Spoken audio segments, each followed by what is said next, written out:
Et pour finir avec la visite à Médine, on a eu à faire la visite à Bakia. Bakia, comme j'avais si bien dit, parmi les 12 imams, il y a à peu près 3 imams qui sont là-bas. Malheureusement, il n'y a pas de plaque ni quelque chose qui est là pour symboliser la tombe.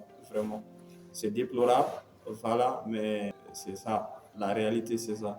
Et puis, il est même interdit aux femmes aussi de faire de rentrer comment dire, dans le cimetière pour faire les visites. Donc, il faut revoir cela. Et à part cela, il y a Imam al-Hassan, comme j'avais si bien dit, il y a Imam Zain al-Abidin là-bas aussi, et Bani, la femme de Imam après le martyr de Ali Hassan. Il y a même Zahra à Bakia, comme vous le savez, peut-être qu'il y a certains qui peuvent savoir cela ou pas. Mais ce que la tombe de Fatima est inconnue selon sa dernière volonté, suite à ce qui s'est passé entre lui et certains compagnons. Donc, c'était vraiment triste qu'on arrive à avoir la tombe de d'autres personnes, qu'on n'arrive pas à avoir la tombe de la fille du prophète, que le prophète a appelé sa fille bien aimée et puis il donnait la place lorsque le prophète était vivant. Si Zahra alayhi salam venait, donc il donnait la place. Alors comment se fait qu'après le décès du prophète, sa fille unique est partie de cette manière? Mais on aura l'occasion, Inch'Allah, de parler de Fatima alayhi salam. Qu'est-ce qui s'est passé réellement, surtout avec Abu Bakr, Umar et les autres. Voilà, donc affaire d'héritage et plein d'autres. Mais Inch'Allah, ça c'est une occasion dans d'autres vidéos que nous allons parler de cela. Et en plus de cela, on est allé au musée, donc au musée de Médine. Donc c'est un musée, on peut dire que c'est ultra virtuel. Voilà, donc d'ici 2030, je crois que selon l'explication, ça sera un musée le plus grand au monde. Il retrace un peu la biographie du prophète Ali à l'époque et puis jusqu'à nos jours. On a eu à visiter là-bas, c'était vraiment magnifique. Voilà, donc, et après cela, donc, c'était un peu le fin de séjour à Médine. Donc, puisqu'on est venu faire le Umrah, donc on est allé à Zul Hulayfa, prendre le Ihram et maintenant direct là. Donc, maintenant, on est allé à la Mecque. À la Mecque, on a fait à peu près 3 jours. Le quatrième jour, donc, on est retourné. À la Mecque aussi, comme à Médine, c'est vraiment un endroit vraiment spécial. Tout ce que nous demandons seulement, c'est que Allah subhanahu wa ta'ala facilite à tout le monde d'effectuer ces voyages religieux. C'est vraiment important.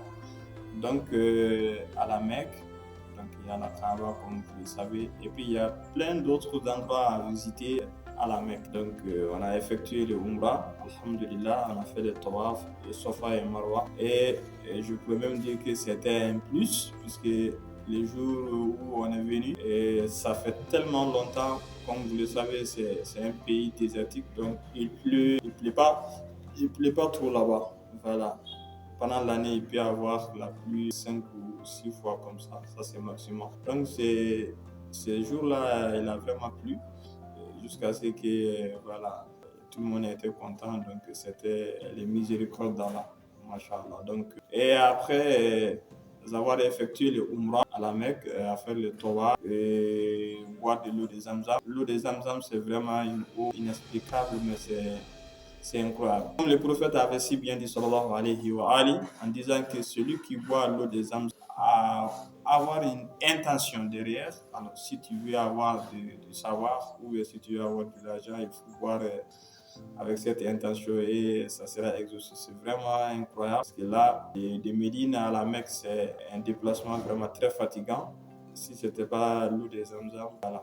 Puisque l'eau des Zamzam aussi est trouvée dans un contexte vraiment incroyable avec Sayyidina Ibrahim alayhi salam et Ismaïl et Hajara, comme certains savent. Donc c'est un peu ça. Donc après avoir effectué le Umrah, donc on a eu à visiter quelques endroits à la Mecque, Inch'Allah. Donc les endroits à visiter à la Mecque, bien avant cela, je rappelle que voilà, j'étais avec mon téléphone, donc tant qu'il y a la connexion et puis le GPS, tu vas te retrouver, voilà.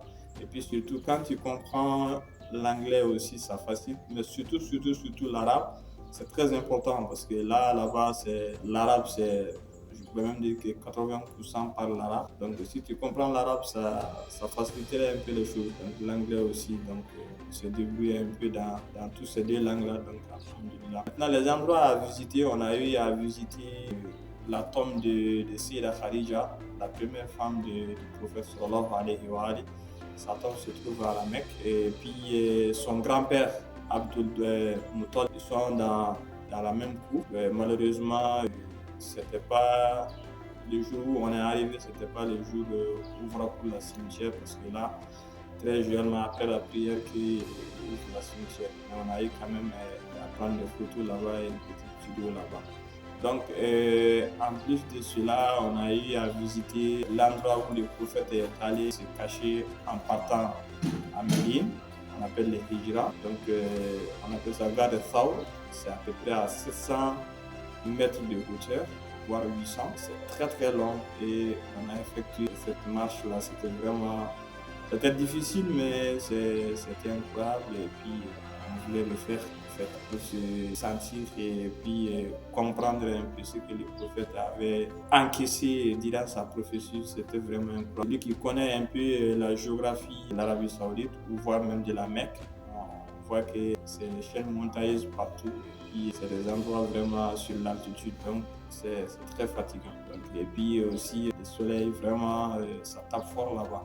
Souvent, on pouvait même avoir 46 degrés, 47 degrés souvent. Voilà. Mais bon, tout ça là, c'est derrière nous. On avait un objectif, c'est de vivre ces moments-là et puis on a fait le champ. Donc, c'est un peu ça. C'est un endroit où le prophète avait effectué beaucoup de bénédictions là-bas et celui qui arrive à avoir fait le déplacement et monter là-dessus et tu fais la bénédiction, c'est règle aussi. Donc, on est allé là-bas. Notre chauffeur aussi était très sympa parce que c'est un Pakistanais, mais il est né en fait de là-bas. Là, sa famille là-bas. Donc, on a beaucoup discuté.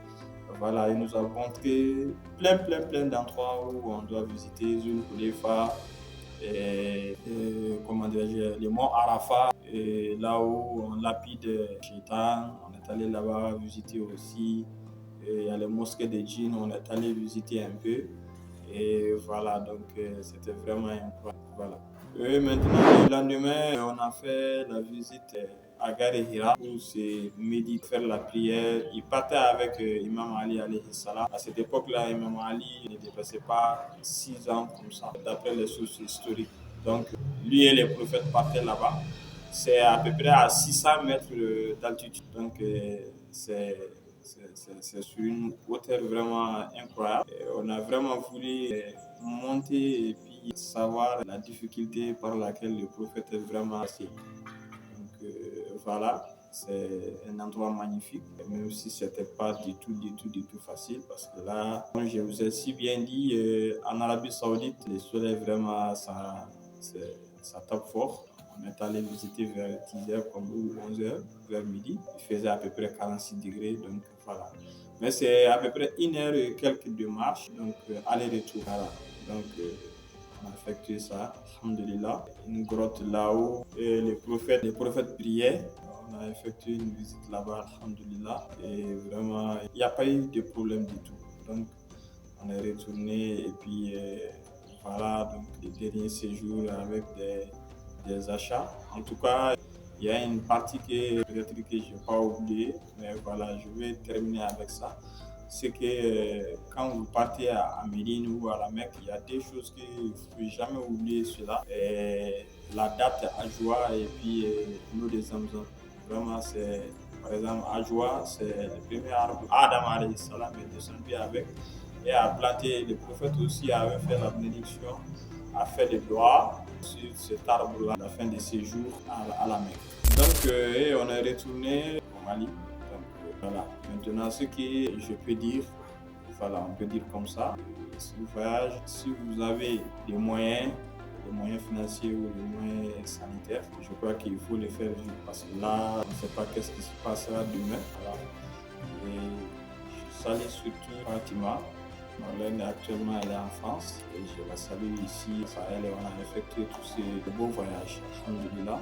Et c'est un endroit où même si on te demande de partir 10 fois, tu n'hésiteras pas. Voilà. Comme le prophète avait si bien dit aussi, donc c'est ce qui est vraiment quelque chose, l'importance même de Umrah ou bien du Hajj, c'est de constater avec ton comportement académique. Voilà. Il ne s'agit pas seulement de monter en avion ou bien de faire des visites des lieux. Non, c'est au-delà de ça. Surtout la piété qui manque. C'est une source là-bas que quand tu pars avec, durant ces jours-là, il ne faut pas t'intéresser à autre chose que les prières. Et je crois que ça vaut vraiment la peine d'effectuer ce genre de voyage dans la vie.